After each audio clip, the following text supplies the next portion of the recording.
Bonsoir Kessie, comparé à la fréquentation dans les commissions durant ces 2 derniers jours, on peut dire que ce forum public a attiré un public plus large ici sur cette place du marché à Saint-Laurent-du-Maroni. Une réunion publique pour restituer ces 9 commissions et qui marque quelque part la dernière étape de ces états généraux ici dans l'Ouest. Et finalement, c'est l'occasion pour nous de faire un premier bilan avec le président de la CTG, Rodolphe Alexandre. Bonsoir. Bonsoir. Alors on l'a dit, des états généraux qui sont là depuis 2 jours ici à Saint-Laurent-du-Maroni. Il y a eu l'appui notamment des mairies. Beaucoup de critiques au niveau de ces états généraux, notamment sur les dates, mais aussi les horaires qui semblaient inadaptés. Est-ce qu'aujourd'hui la CTG, par rapport à toutes ces remarques, va revoir sa copie? Oui, pour moi ce ne sont pas des critiques, ce sont des ressentis. C'est la première fois en Guyane que nous mettons un débat, un forum populaire au sein de la population, que nous rapprochons ce forum dans le territoire. Donc c'est sûr qu'il y aura des disparités et quelques handicaps.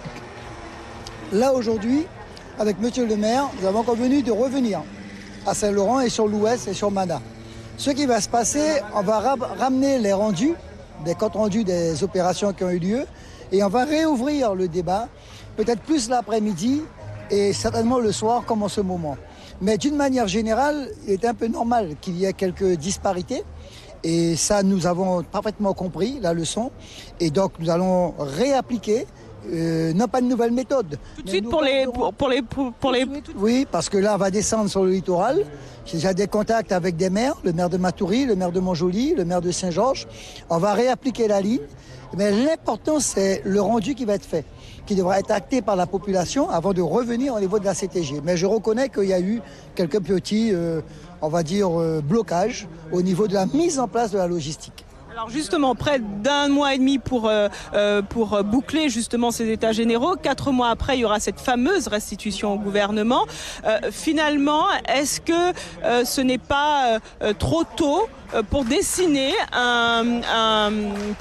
justement veuillez m'excuser, pour dessiner justement le schéma de la Guyane? Est-ce que c'est pas 1 mois et demi, c'est suffisant?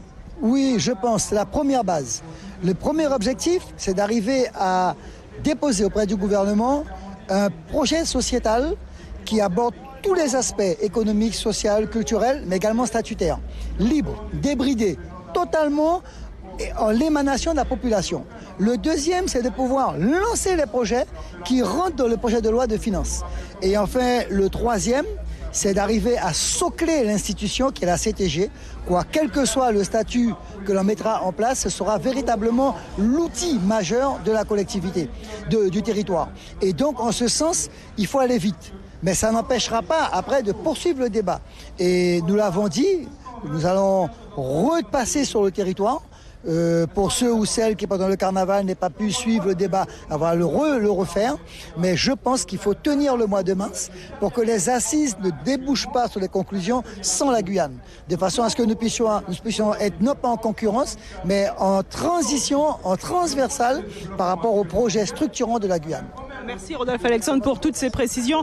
Voilà Kessie ce que nous pouvions dire ce soir sur la fin de ces états généraux ici dans l'Ouest. La prochaine étape de cette caravane, c'est dans le bassin du centre littoral le mardi 23 janvier, mais aussi le mercredi 24 janvier. Voilà Kessie.